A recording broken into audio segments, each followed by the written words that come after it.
Hey, how's it going? Brandon over at Prior Performance. Wanted to show you something we're about to get into here.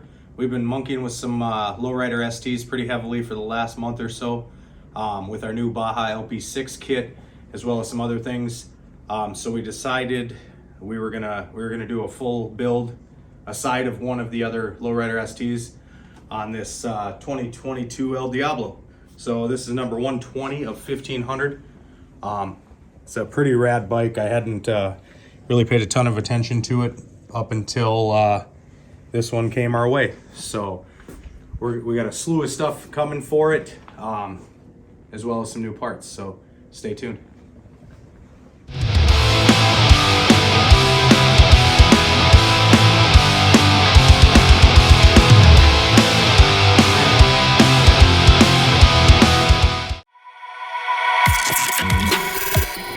Jungle.